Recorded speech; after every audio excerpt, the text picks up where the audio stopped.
Okay, so after we've talked about how living things can recycle matter and parts of an ecosystem that are not living, we're going to start looking at how energy and living things relate. So our central question today is, how does a food web show the flow of energy in an ecosystem? So this one actually has three targets. We're going to finish up the part of target 24, explain how living things contribute to the flow of energy.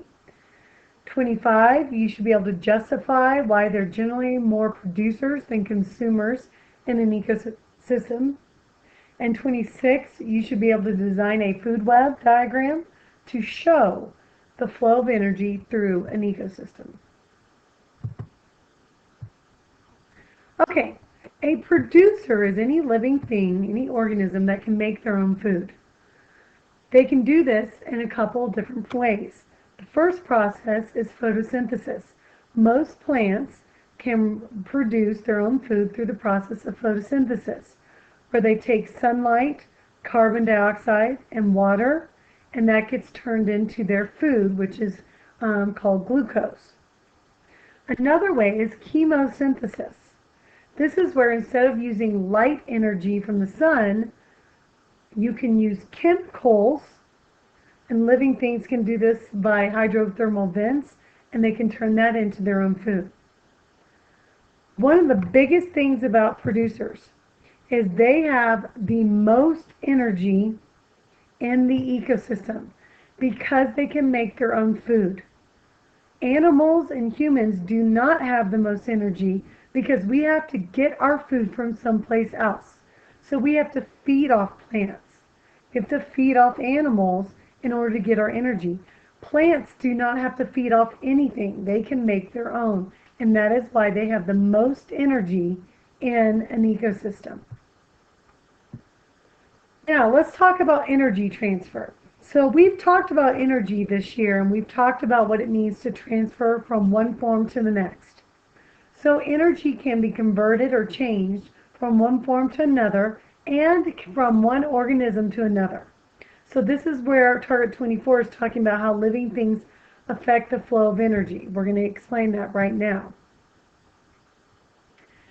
The energy pyramid is showing the flow of energy among living things in an ecosystem. So at the bottom, you have the producers who can make their own food.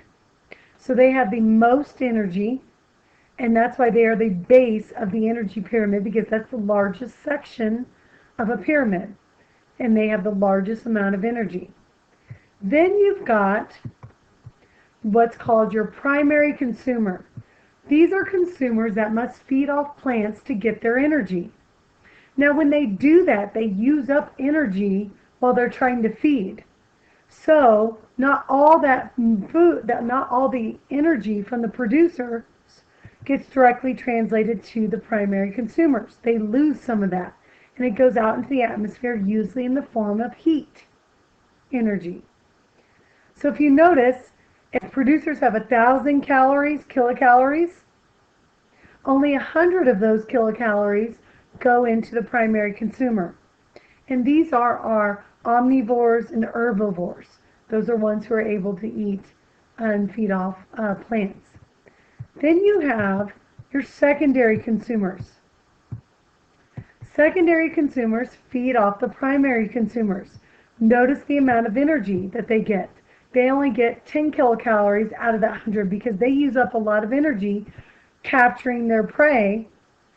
So not all that energy gets directly converted to the secondary consumers. Then the last consumer is at the top of the pyramid is called the tertiary consumers. They receive the least amount of energy. These are your carnivores. They expend a lot of energy hunting for their food. So they don't get as much when they have to lose so much to get it.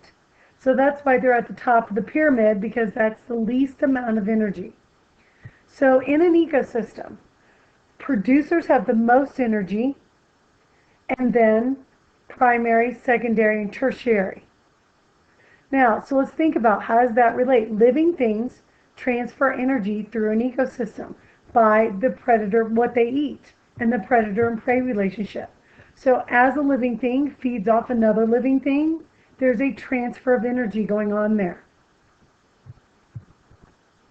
Let's take a look at another picture of that energy pyramid. Okay, so here's another picture of the energy pyramid.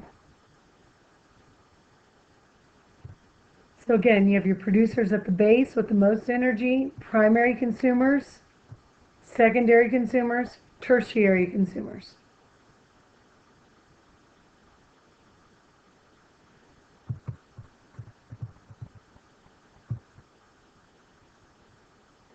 Okay, so now we're going to talk about how energy is passed from one organism to another. So this is done through a food chain. So in a food chain, you always start off with the producer because they can make their own food. They're the primary producer. Since they have the most energy, you draw an arrow of where the energy is going. This is showing the relationship between living things and the flow of energy. So this arrow represents the flow of energy. Okay, now if you notice, the arrows, like I said, represent the flow of energy. So each arrow is a certain thickness based on how much energy is being transferred. So remember, the producers have the most energy. So when a primary consumer feeds off a producer, the energy from the plant goes to the primary consumer, and there's the most amount of energy traveling from that first, that's supposed to be an arrow, but mess up, from the producer to the primary consumer.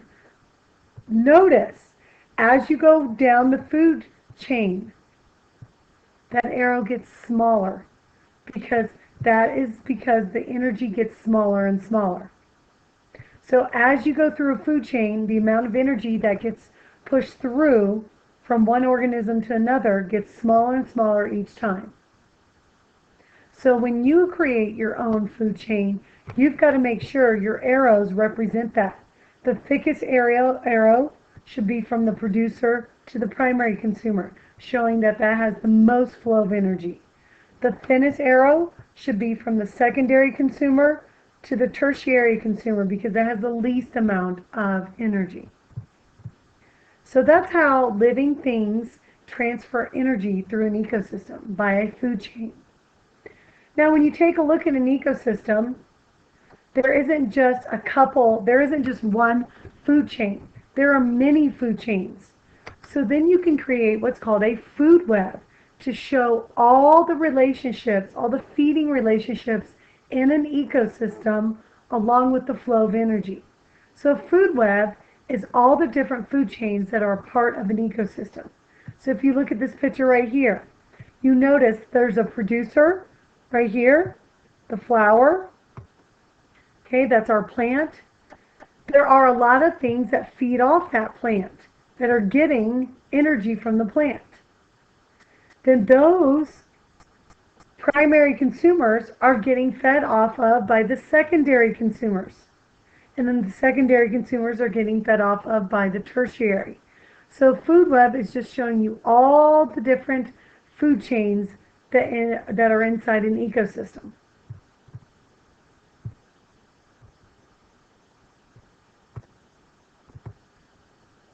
Okay, so hopefully after today you can be able to explain to me how living things contribute to the flow of energy in an ecosystem. You'd be able to tell me why there should be more producers than consumers in an ecosystem. Why are producers so important to that pyramid? And just think what would happen if we didn't have them. And then, based on the examples I've given you and the notes you've taken, you should be able to create your own food web, showing the flow of energy with the arrows, showing thick arrows going to thin arrows as it travels from producers to primary to secondary to tertiary consumers in an ecosystem.